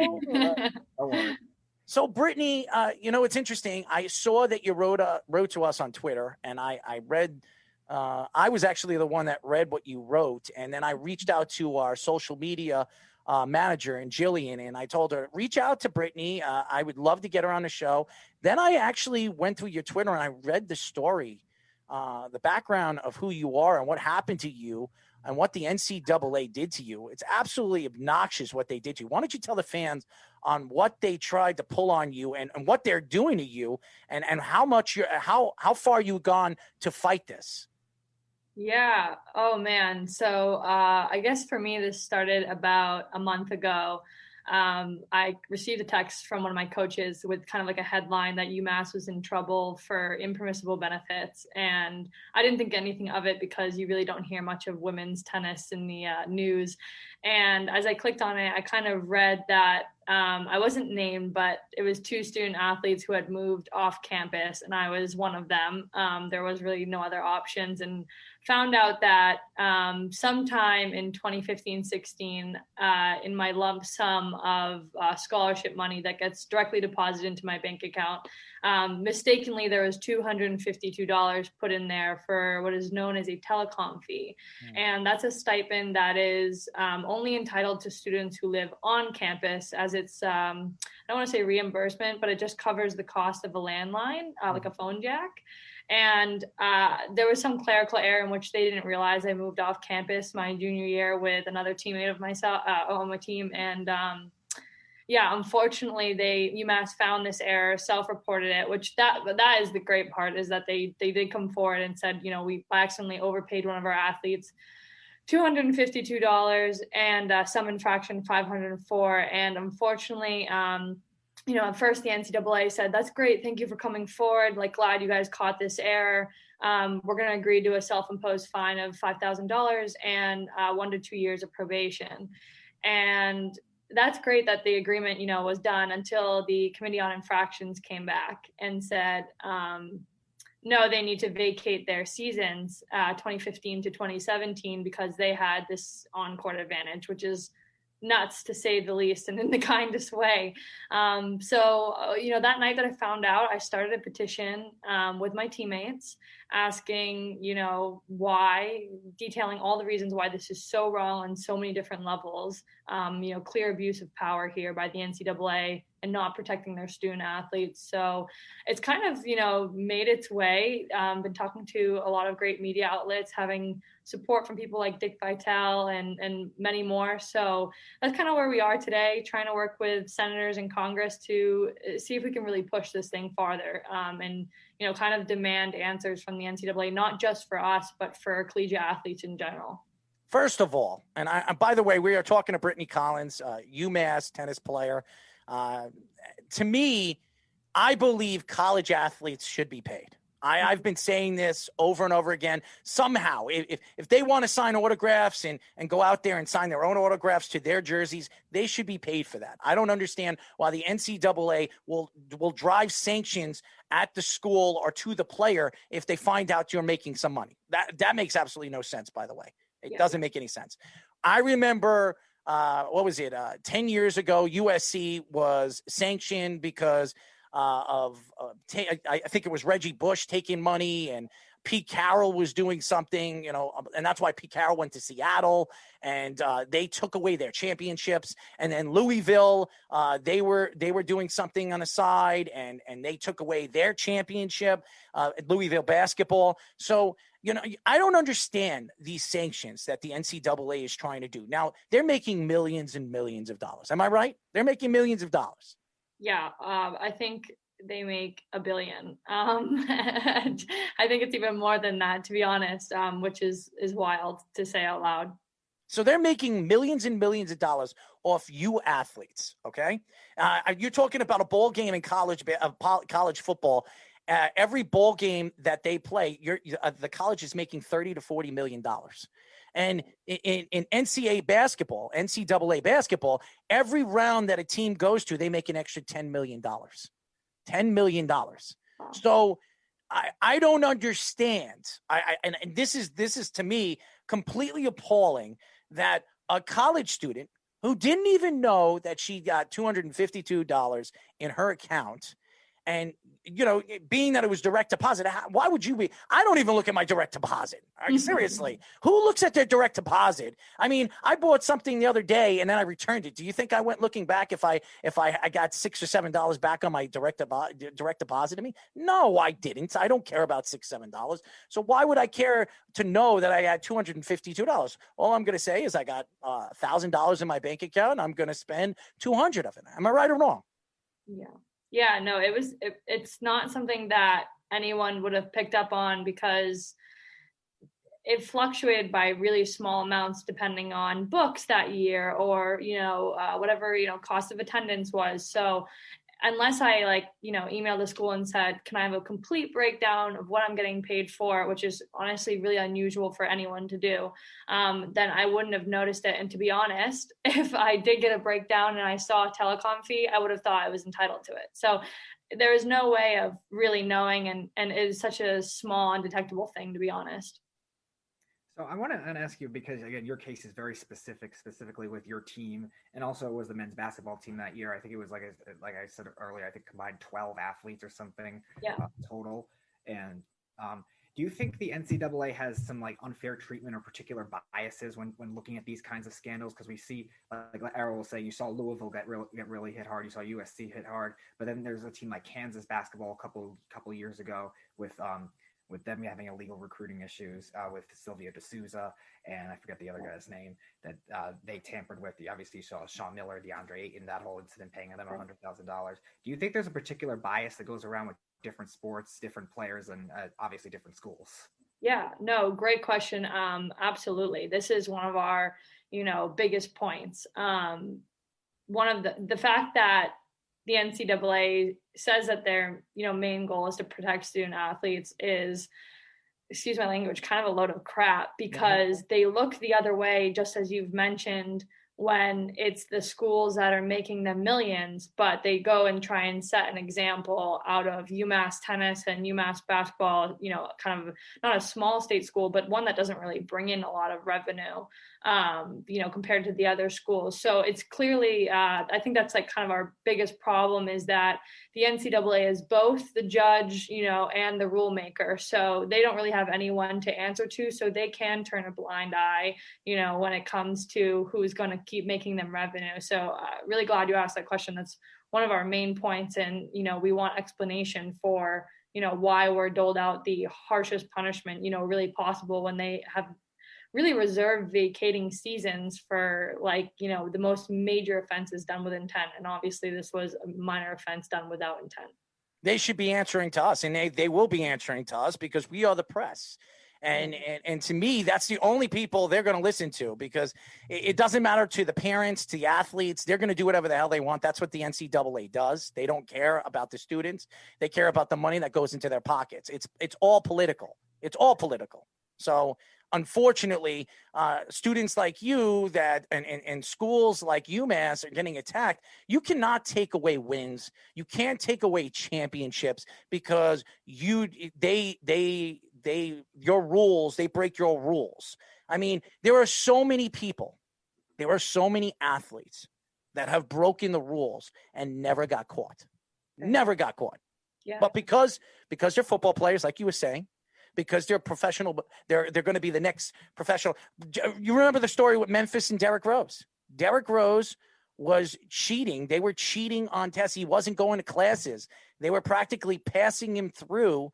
So, because they knew that he was going to be the number one pick in the draft, and he was going to take Memphis all the way to a national championship. And that's why they did it. And what did Derrick Rose? It eventually came out. Did they do anything to Derrick Rose? Did they do anything to Memphis? The answer is no, they didn't do anything. They did absolutely nothing. So, again, I agree with you. I think the NCAA, they attack other sports or schools that are smaller than the big schools, because they're trying to make a statement. They're trying to say, you see, look what we did to them. If you don't stop it, we're going to do it to you, which I think is ridiculous. Yeah, really kind of shameful. And hopefully, we can get that changed in some way. Like you said, credit to you. It's so awesome to be talking to a number of media outlets, because trying to get, as much awareness out there that these things happen is so important to making change. And then we can get, the attention of, the politicians and say like, hey, like this is really what's going on. And it starts with the media reporting on, kind of the unfortunate events that have kind of brought us here. Do you think there's anything specific that the NCAA, in terms of a rule or in terms of maybe a different way of approaching it, can deal with these specific payments? Because like in your case, it's very specific with that type of phone, for example, that's only supposed to be used in on-campus living, like something specific like that. The term that was used in an article I was reading is stipend, something like that. Do you think there's anything specific they could do it with different cases? Because I'm sure there's many different things, especially now with all the technology available and more accessibility to certain things outside of campus. Do you think there's specific rules that can make a difference in terms of that change, or maybe something with the scholarship itself, the athletic scholarship, that can be changed? Yeah, absolutely. Kind of in like a two-part answer, one starting with myself, that stipend actually got discontinued that 2015-16 year. So it doesn't even exist, the year after yet. I'm still vacated for that season, even though it didn't exist anymore, which is really interesting.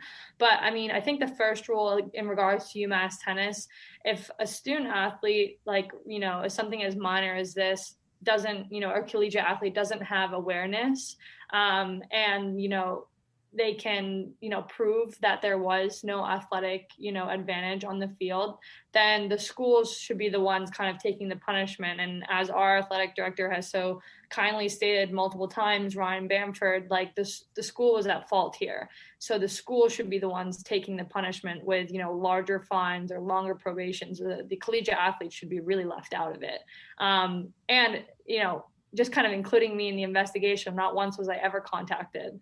If they asked me if I still had that $252, well, my bank account has never gone below that, so I could just give it right back. So to say I had an athletic advantage is kind of crazy, but they wouldn't know that because they've never asked me. And then in a broader sense, to your question, I think there needs to be larger not rules, I would say really bills that give power back to collegiate athletes so that they have somewhere to go, like an independent organization that can actually defend them in situations like ourselves, because really we don't have anywhere to go. The people we answer to are the people making the rules, which I know I said before, but that's really kind of the biggest problem. So, whether that be, paying athletes or, collective bargaining agreements so that, some sort of power dynamic shift can happen. That's really what's important here. We are talking to UMass tennis player Brittany Collens. Now, Brittany is right now fighting with the sanctions of the NCAA right now because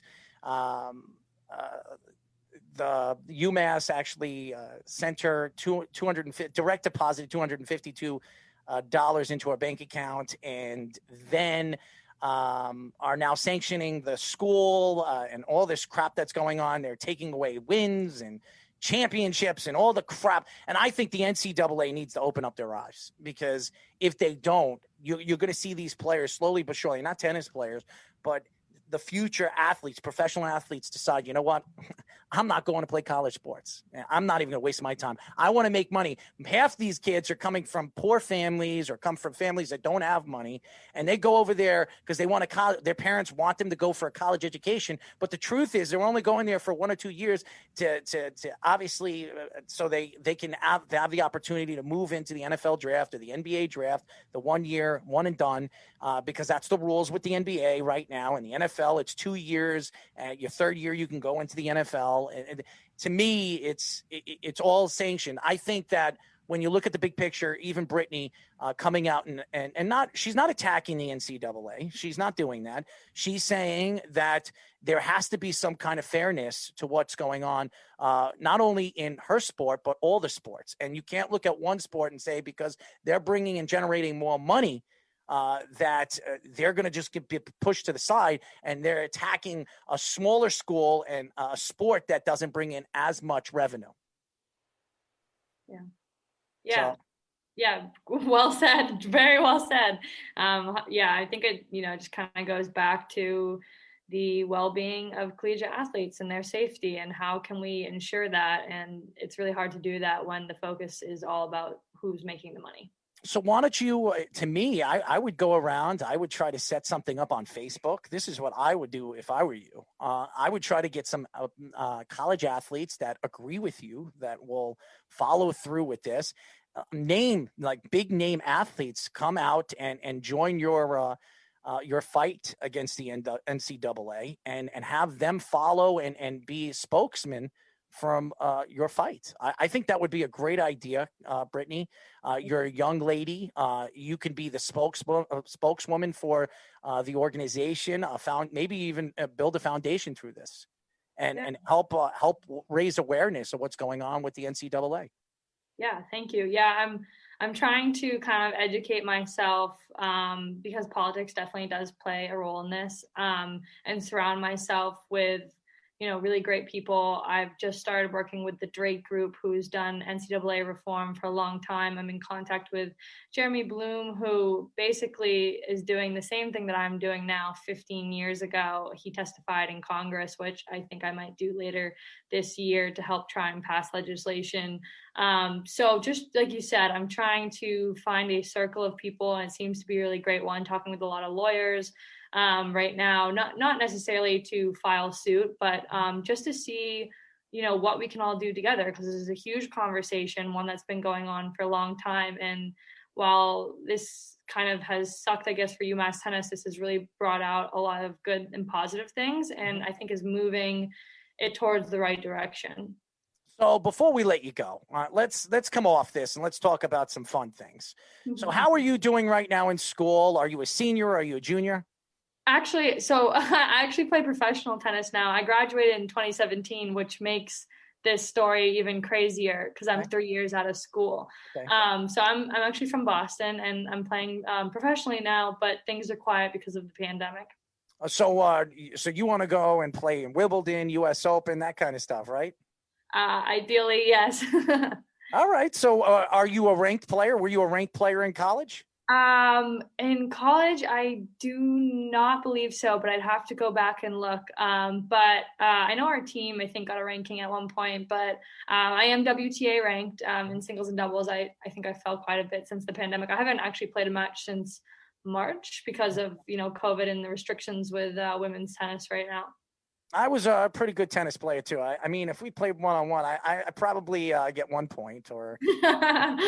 Most likely, I do throw in double faults time to time. So. Oh yeah, you'll kill me, and you'll probably beat me. It'll be like it'll go from 30-love to 40-love to loss. That's probably what's going to happen. I mean, I watch tennis. I played tennis my senior year at high school. I'm sorry. At the time, my hockey coach told me he didn't want me to run. He didn't want me to play football my senior year of high school. He said, just strictly play something that is not full contact. I don't want you getting hurt. So I decided it was either golf, playing for it wasn't part of the school. I guess you can say it was a team that you go and play golf with the, whatever. I forget, what do they call that? Intramurals or something like that? Yeah, like our club teams, yeah. Yeah, it was a club team or some crap like that. But I didn't want to play golf because I thought it was boring, But so I said, you know what? I'm going to go play tennis. I'm going to go try out. So, I mean, you see all these beautiful girls and all this. I could do this. This is easy, So I stepped on a court, and it took a while. I can't serve for crap. I was terrible. I mean, but I can run. So what they did against me, I play ping pong. So I was a very good ping pong player when I was a kid. Okay. Very good. So I knew how to put backspin on a ball, but it's completely different in tennis. And it took a while. And by the way, by the time I was done my senior year playing tennis, I was second in singles and third in doubles. So nice. Yeah, right. I was pretty good. I still couldn't serve. I'm terrible at serving. To this day, I'm terrible. But I can run after a ball, and I have such quick reflexes. When I was playing sports, I had such quick and tennis. You need. Yeah, it's super important for tennis. So, well, all sports, of course, but no, tennis. Oh my God, tennis. Believe it or not, tennis is the hardest sport I've ever played. It is the hardest sport. I'm dead serious. You guys think you watch tennis players hit a ball over the net and you're running back and forth. It is not easy. Serena Williams, there's a reason why she's one of the greatest tennis players to ever play the game and one of the greatest athletes to ever play. Yeah, tennis players are unbelievable. Yeah, no, definitely. It's once you get started, I think a lot of people like it when they, after, trying it a few times. It's not always everyone's favorite to watch, but I think it's a lot more fun to play. Absolutely. So before we let you go, are you following us on social media? Yes, I believe I am. I think we've been kind of sharing the petition back and forth. So yeah, I think I'm all set following you guys everywhere on social media. You got to follow me on my social media. Don't follow Speedy because Speedy is the bearded werewolf over there. So he needs to shave a little bit. You should have saw him, Brittany, about a month ago. What he did was he shaved his beard and he looked like he kept his mustache like Freddie Mercury because we had He seriously looked like Freddie Mercury. We had one of who do we have on? We had Tolik Bortz. Bortz on. He makes a lot of masks for hockey players and also for underprivileged communities. And one of the things he is a big advocate of was Movember. Obviously, we've seen people do that for many different reasons. So I did it for a couple of weeks, and now all my facial hair grew back. Why not? We can do whatever we want. 2020 has been a tough year. Well, I want to actually reach out to Mr. Bortz and see if he can make you a mask that stands for what is going on with you in the NCAA. And maybe, awesome. I would love that. Maybe have you guys design something where all the submission of what's going on, maybe you going to the Senate and stuff like that, you can wear that mask and show off and love to. And have all the other petition people that are following you to wear the mask too. Yeah, that's a great idea, actually. Yeah. So definitely connect me and I'll be on the lookout for that. Speedy, you there? Mm-hmm. Reach out to Mr. Bortz. Let's hook Mr. Bortz and Brittany up. Mm-hmm. He's a really, really nice guy. He made the face masks for the NHL, the New York Rangers, for the playoffs. He's running a foundation. It's a nonprofit organization. I think he would absolutely love to do something with you. Yeah, that sounds great. I'm very about it. So thank you very much for bringing that up. Oh man, I'm the greatest. Speedy. I mean, who's lost on that one? Anyways, Brittany, why don't you tell the fans how they can find you on social media? Yeah. Oh man, I almost never look at my own social media. I think it's at Britt Collins 22. Collins is with an E and not an I, so that's a little bit different. But yeah, Brittany Collins, I think Britt Collins 22 is everything I use. And the most important thing is getting signatures on our petition so we can appeal this to the NCAA. Send it to us. We'll sign it. Yeah, absolutely. Thank you. Send it to us. We'll sign it. And by the way, we'd love to get you on in the near future to talk a little bit about what you're doing moving forward with this. And whatever we can do to help, we would love to be there and help you.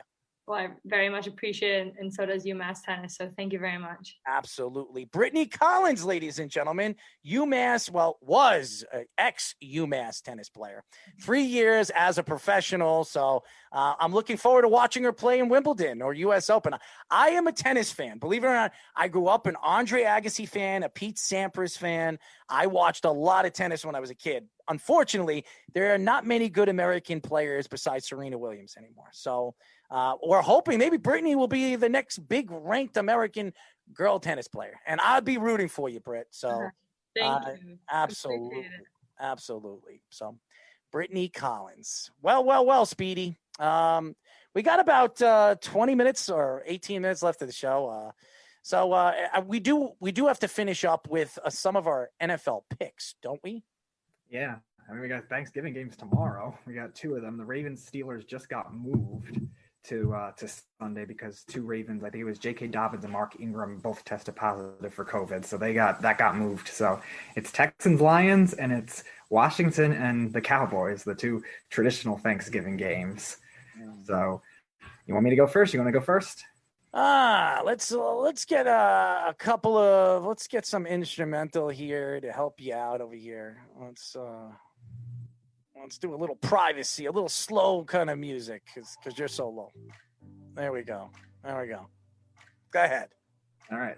So we'll start with the Texans and the Lions in Detroit. Obviously, they host it every year. This is an interesting matchup. I like the Texans in this one, though, because I think Deshaun Watson's done well against Matt Patricia's defense when he was in New England, and that style has always had trouble against running quarterbacks, and I think that's going to make a big difference. The receiving depth is still, again, it's not great. Obviously, they traded Hopkins, but it's still decent enough where they could attack that secondary. I think a more high-scoring game. I'll say 34-27 Houston. It's an interesting game. This is actually going to be a fun game to watch. Don't be surprised if this is the best game of the week. And I know a lot of people say, well, Pittsburgh and the Ravens are the Thursday night game, but the Ravens haven't played well. And what we've seen with Lamar Jackson, he has been a complete bust this year. This was the MVP of the league. But the Texans are a team that, Deshaun Watson showed you why he's one of the best quarterbacks in the NFL last week. He outplayed his opponent the way we expected him to last week. And then you're going over there with Matthew Stafford. Believe it or not, the Lions have played very, very well on Thanksgiving. They really have. Over the last couple of years, they have. So it's interesting when you have Matthew Stafford against Deshaun Watson. So I'm going to go with the Lions in this game. I will. I think the Lions are being that they're home. They played well on Thanksgiving. And Matthew Stafford has a lot to prove because he will not be a Lion next year. So he'd be looking I know the Lions will be looking to trade him in the offseason. Watch out for the New England Patriots. I've been saying that for a very long time. Don't be so surprised if Matthew Stafford gets traded to the New England Patriots. So I've got the Lions. All right, so Washington and Dallas is the other Thanksgiving game. I like Washington in this one. I think that Dallas' defense has still had a lot of trouble so far. I know they beat the Vikings last week, but that's not because of their defense. That was because of their offense.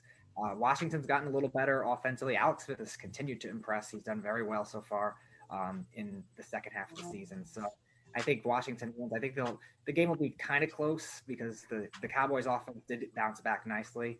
But I'll take Washington. I'll say 26-20.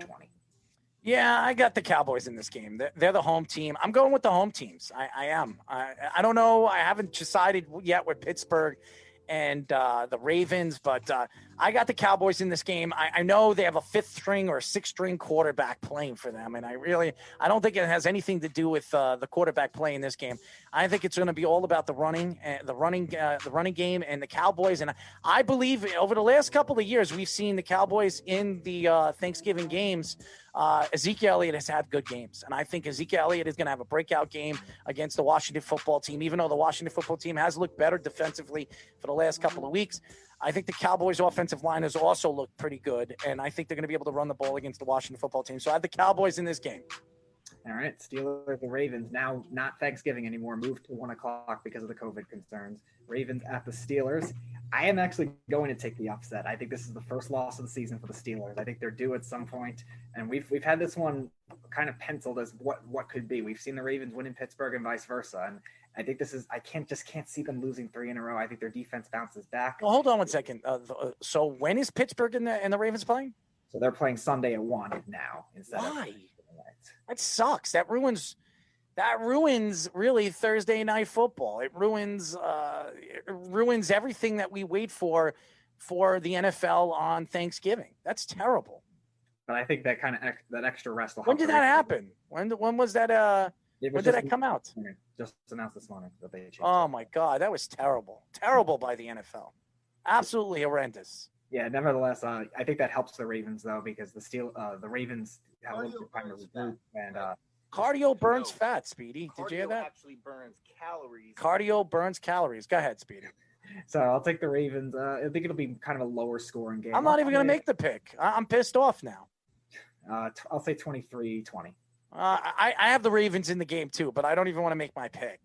It's disgraceful. This has nothing to do with COVID-19. What does it matter if they play at 1 o'clock or 8 o'clock? Is COVID out there? Does COVID come out in the nighttime? They're like killer bees or something. It's ridiculous. What stops the NFL to have an 8 o'clock game for the NFL? That doesn't make any sense. I don't know. You sit there with you have a stick stuck up your ass, Speedy. Why don't you grow a set of balls and speak? I mean, it's ridiculous. The NFL, they make same thing with the NCAA. The NFL does the same damn thing. It's so pathetic. With the Macy's Day Parade, they're gonna have a virtual parade. They don't have a parade. Don't have a parade. What is the point of having a parade if it's going to be virtually? It doesn't make sense. And then you're looking at the NFL. Why would you have a 12:30 game and a 4 o'clock game if you're not going to have an 8 o'clock game? Right. Mm-hmm. What is the point of that? Yeah, that always COVID-19. Why don't you just speak up and just say the players didn't want to play in the game because they want to spend time with their families? I mean, yeah, but if that was the case, that would be a tradition every year, though. This is the whole different circumstances, though, with that. So I guess they haven't been able to settle it down with those two running backs yet, and that could be a big loss for them if they are not able to play. I think Dobbins got it first, and then Ingram was close after that. I think it's absolutely pathetic. I think the NFL needs to change that. I don't think they're going to change it but you do it the day before the Thanksgiving games. Why would you do that? You should have done that. First of all, wait a second. Last week they had a Thursday night football game, right? Yep. Mm-hmm. The week before that they had a Thursday night football game, right? Mm-hmm. Yep. So why are they changing a Thursday night football game this week? What is the difference if COVID-19 is right now functioning or if it isn't? What does that have anything to do with it? I don't know. It must be just the facilities, I guess. But they're playing in Pittsburgh, though, and it was the Ravens facility. So I don't know. It doesn't make any sense. It really doesn't make any sense. Right. Before we go, I want to get off the football topic. Baseball. There are some stories coming out that Blake Snell is available, which I'm very surprised. Why would the Tampa Bay? First of all, he's at the peak of his career. I understand they like to get rid of players before they start to break down. Blake Snell is 24 years old, 25 years old. He's a kid. Now, why are they thinking about trading him now when he's at the hottest point of his career right now? They don't trade players at this age the way they are. They're talking about trading Blake Snell at the age of 20, 24, 25. That doesn't make any sense, Speedy. Yeah, I think they're maybe just trying to sell him at his highest point. But even so, is that really going to be a benefit right now to a team that has a lot of young relief pitchers already? The Rays don't need much, so they should try to hang on to as many stars as they can. And I don't think Snell's going to get a ton of money. I mean, he's had a Cy Young year, and yeah, he played well in the postseason this year, yeah, but he's not. I wouldn't say he's like an elite like every. He's going to get $30 million a year, Speedy. So. Right. So I think they could try their best to hang on to them because the Rays have enough depth. Now, you're right. They do replenish well. So maybe that's why you're trusting the process of that kind of system. But it still is very strange as a whole for them to be able to do that right now. And you wonder how much is going to drop his value now that they're saying they're actively shopping him. And that's never a good sign either, which is unlike the Rays. They usually do things very sneaky. Now, let me ask you this question. The Yankees, what do you think the Yankees have to give up to get a Blake Snell? Ooh, that is tricky. I think definitely one of their young pitchers for sure. You mentioned Montgomery earlier. Maybe they're going to want more. I think they're going to want more. No, I know it might. I know you're not going to like this. It might have to take somebody like Garcia because again, Severino or Severino or Severino. Yeah, but again, I think the Rays, if they're trying to trade him, I don't know if they're really looking to gamble on something else like a Severino who's had his injury problems. So I don't know if they would necessarily. But first of all, he has an affordable contract. A very affordable contract. The Yankees signed him for a 4 or 5 year deal. He's only making $70 or $80 million. That's not a lot for a starting pitcher, and you have control of him for the next 3 years. So that makes sense. You don't have to overpay him. Yeah, I feel like with the Rays, with all the injury-prone players they have already, I don't know if they want to take that kind of chance, though. I think they're at that point they'd rather hang on to Snell and let him ride it out, and again see value from other teams or something like that. I think because you mentioned all the time, I think the Yankees, they have a wealth of young players and young players that are not going to have roster space right now. So the Rays are going to probably want a good slew of that. And definitely they're going to start with pitching. You mentioned Andujar earlier. It might be even somebody else on the active roster right now. I don't think they'll trade Frazier because Frazier was too valuable for them this year. They're not trading Frazier. But, I mean, maybe this is a deal that we were talking about moving Gary Sanchez. Maybe this is a deal he's involved in too because the Rays have always had up and down years with their catchers too. So maybe that's something they could spark. Well, Gary Sanchez, Severino, and one or two prospects in their farm system. And I think that would seal the deal for Blake Snell.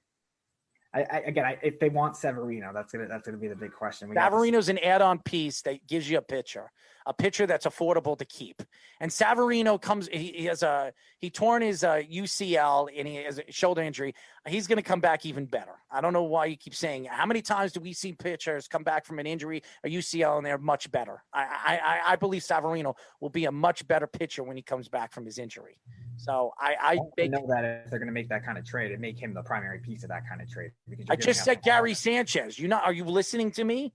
Gary Sanchez, Luis Severino, and 2 prospects in their farm system. That would seal the deal. That you're getting 2 starters. You're getting one of the best catchers in baseball, one of the best offensive catchers in baseball, and you're getting Severino, who has been, when healthy, he was one of the best pitchers in baseball, and you're getting 2 prospects, AA or AAA prospects. that would seal the deal for Blake Snell. I think that would be a perfect deal for the Yankees to bring in Blake Snell. And I do believe the Yankees will look at Blake Snell and make a move for him because he's still under I still think he's under his rookie contract for another 2 years. Yep. He's a really affordable rookie contract. I think he got most of it paid already in the early part of his career. I don't think he's making much at all right now. Even, again, I'm surprised that case happens with the arbitration cases right after him winning a Cy Young. It was very low after that, maybe because he had trouble the next year. When do you think obviously free agency? When does free agency open up for the MLB? I want to say December 6th was the start date they had. I know they pushed it back a little bit. The winter. So that's a week away. Yeah. I think they pushed it back a little bit from what it was last year, because I think last year it started in November. But I believe December 6th was the start date that they had in mind, assuming everything went right in terms of getting everything involved and settled in. Because normally they have it in one set location, but obviously they can't do that with the pandemic right now. Well, it's going to be very, very interesting. I do believe George Springer will be a New York Met by the 6th. If they haven't really already made the deal with George Springer, I'm sure they have a significant deal. I mean, George Springer is going to get $200 million a year. He's going to get a lot of money. He's if he's not the best center fielder in the league, he's one of the top 4 center fielders in the league. He's going to get a lot of money, and I don't think Houston's going to pay him. And I do believe the Red Sox and the Mets are the two teams, the front runners to get him.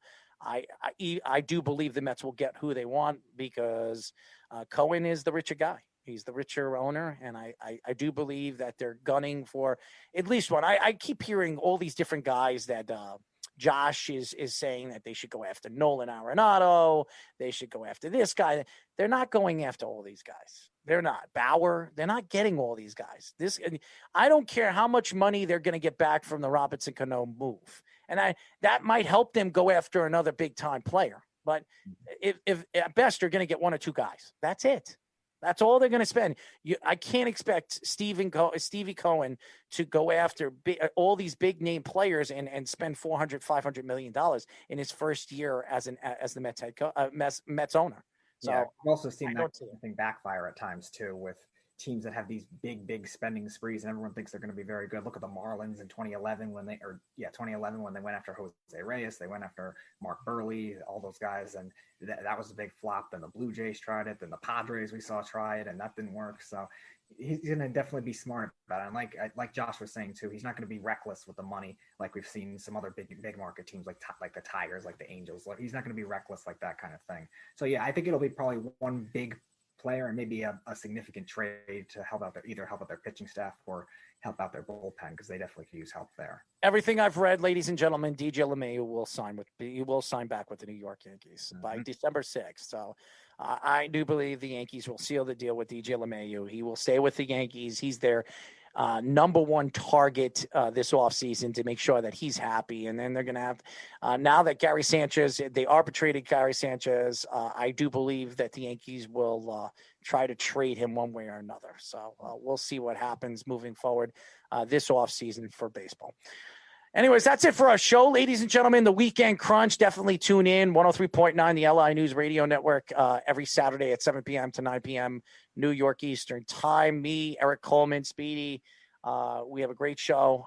This week we have a great show lined up for you guys. So definitely stay tuned for that.